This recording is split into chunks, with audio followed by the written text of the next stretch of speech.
The Sherlock Holmes Advent Calendar. An Odyssey to Jerusalem. By Sir Arthur Conan Doyle and Nora Godwin. Narrated by Bryan Godwin. Part 18. Action and Reaction.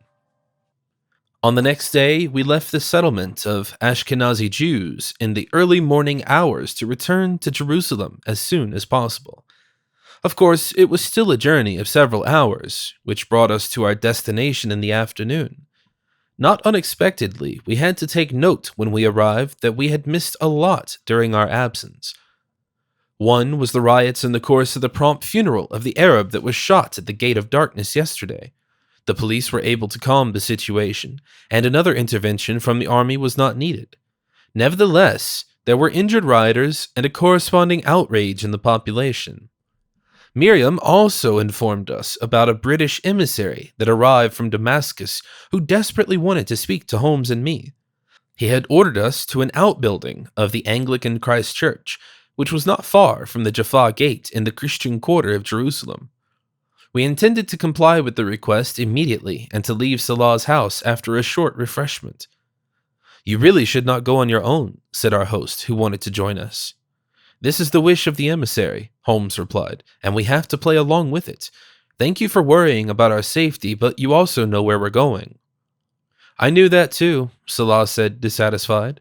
"Before you were kidnapped on Mount Zion, these people threatened you with death." "We are by no means defenseless," I replied, showing the Palestinian that this time I had my pistol with me. Salah acquiesced. "Well, as you wish," he said, "but if you're not back in 2 hours, then I'll send out a search for you." We agreed and made our way alone towards Jaffa Gate. The streets were at an unrest, but we reached our destination unscathed. After all, not everyone knew that we were working indirectly for the Ottoman authorities. Certainly, most of the locals thought that we were harmless pilgrims from Europe. At our destination, we were invited to a small salon furnished according to English tradition. The British emissary from Damascus was already waiting for us. "Finally, there you are, gentlemen," he said, and approached us. "You must be the famous detective Sherlock Holmes, and you must be Dr. John Watson. Very pleased." "Sherlock," my friend corrected. "And with whom do we have the honor?" The elderly gentleman took a seat in his wing chair again. Next to him at the side table stood an already half-empty bottle of brandy and a glass. "My name is Thomas Lawrence," he claimed. "I actually came to Syria for research purposes, together with my sons. We are interested in Damascus architecture. Before I left England, your brother, Mr. Mycroft Holmes, asked me to deliver a message to you personally. Of course, I am happy to comply with this request." "And what is this message?" asked Holmes. No, Lawrence replied. "Not an oral message. He gave me a letter for you." With these words, he pulled out an envelope that he presented to Holmes. It was sealed and apparently untouched. My friend looked at the envelope for 2 seconds. Then he said, "Thank you, Mr. Lawrence," and wanted to say goodbye again. "Don't you want to see what's in the letter?" he said. "Please, take a brandy and study writing at your leisure here in the salon. It is certainly of greater importance for your mission. It is perhaps about the Popular Front of the Zealots?" "Zealotic Popular Front," I quickly corrected him. Holmes was surprised. "You heard about that?" he said, irritated. "I thought it was a secret society that only operates in secret." Lawrence drank out his glass and replied, "Not anymore. The whole city is talking about it. As of this morning, there is no other topic." We had to realize that we had already lost our advantage in knowledge again. After a short reflection, the obvious question to me was, why? "The Zealots have confessed to the attack so far," Lawrence reported, "and they call for resistance against the Ottomans. Appropriate leaflets were distributed in all languages and everywhere." "Who distributed them?" Holmes immediately wanted to know. "Children," Lawrence replied. "They probably received a few coins for it. They cannot provide any information about their clients. They do not know them. Of course, the police immediately asked for it. Then they tried to collect the leaflets again, but it was long too late for that. If you ask me, this action of the Popular Front is probably the preparation of the signal for the uprising." "You may be right," Holmes confirmed. It would probably be better and safer if you returned to Damascus, to your family immediately. But no, shouted Lawrence, I don't want to miss this spectacle. I will watch it up close from the battlements of this small fortress. Holmes shook his head and replied, As you wish. Unfortunately, we will not be able to keep you company, but we want to try to prevent this spectacle, as you like to call it. Goodbye. Goodbye, and good luck, gentlemen. You will need it, said the strange gentleman, and toasted us with his brandy glass. When we were out on the street, I reminded Holmes of the letter he had just been given. What about the letter? Now that we're rid of the curious guy, we can read it. But Holmes denied. It seems that this is out of the question for now. The envelope expressly states that it shall not be opened until a certain date. What? I asked in amazement. My friend took the envelope out of his pocket and showed it to me. In fact, Mycroft had handwritten, Don't read before December 24th. This is extremely strange, I noted. What does that mean? Well, I don't suppose, my dear Watson, Holmes replied, that my brother just wants to send me punctual Christmas greetings. The message will be very important, but we will follow the instructions because there is a good reason for this. And even with my best intentions, I could not see rhyme or reason in it, but it would have been completely hopeless to try to convince Holmes of a different approach anyway. He had made up his mind. So we returned to Salah's house, and our Palestinian colleague had of course also noticed what had happened in the city in the meantime. He had also obtained one of the pamphlets and presented it to us. It is a clear letter of confession, he said. The Zealotic Popular Front takes responsibility for the attacks so far and announces more. It wants to continue until the Ottomans withdraw from Palestine. They want to negotiate the exact terms. Holmes made a slightly amused face when he took the leaflet in his own hands. But the Ottoman government certainly doesn't negotiate with terrorists, does it? Of course not, Salah confirmed. They will see this as more of a new provocation. Any unfolding from your talk with the British envoy?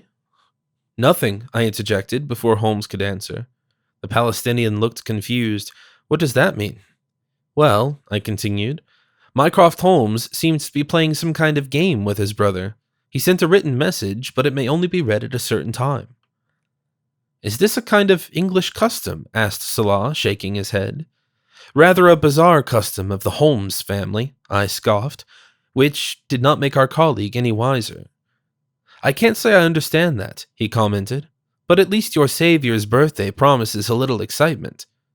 Gentlemen, Holmes interfered in the admittedly pointless banter, please focus. We must act, not talk. He was right, but I saw hardly any useful starting points. How? I flaunted my resignation. We are completely in the dark. The perpetrators are always one step ahead of us. Our situation is forlorn. Holmes thought and walked a few steps up and down. When he came to a standstill, he said, That's right, Watson. We're just trotting behind. So we have to turn the tables, take the reins. We have to make a move so that the zealots are forced to take a predictable action, a reaction, not an action, and then we will be ready. And what do you have in mind? Asked Salah. I already have an idea, Holmes replied. Who is the highest representative of Ottoman rule in Jerusalem?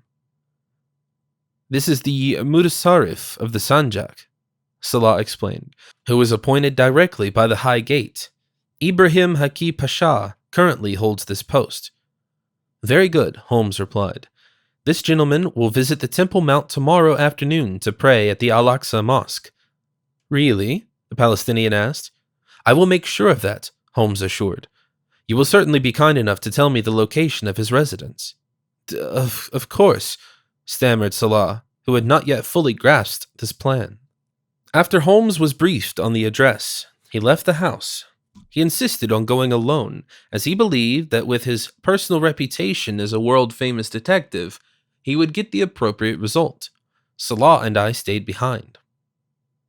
This is quite normal, I told our Palestinian colleague as we sat on the terrace. Sometimes Holmes disappears to set something in motion on his own, which usually leads to success. Don't worry. Salah shook his head. Mostly? Your friend may be taking too big a risk here, he said. If something happens to the Mutasarrif, all hell sets loose. It won't get that far, I replied. Without a doubt, Holmes will consider every conceivable eventuality and develop a watertight plan.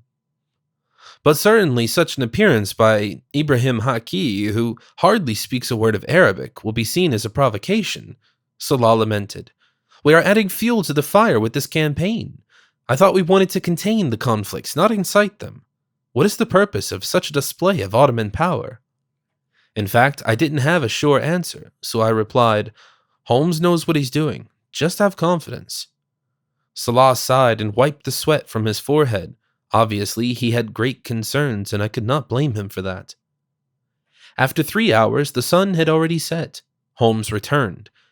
When we asked him what he had achieved, he announced, The Mutasarrif has agreed. I explained to him that it would be important to show strength.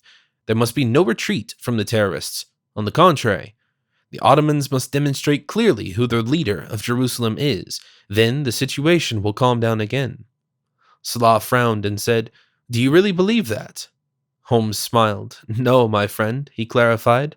The complete opposite will happen, but this is our only chance to get back into the game. Now we are taking action, and the Zelotic Popular Front will have to react and thus deviate from its actual plan. This will inevitably force them to make mistakes that give us the decisive advantage.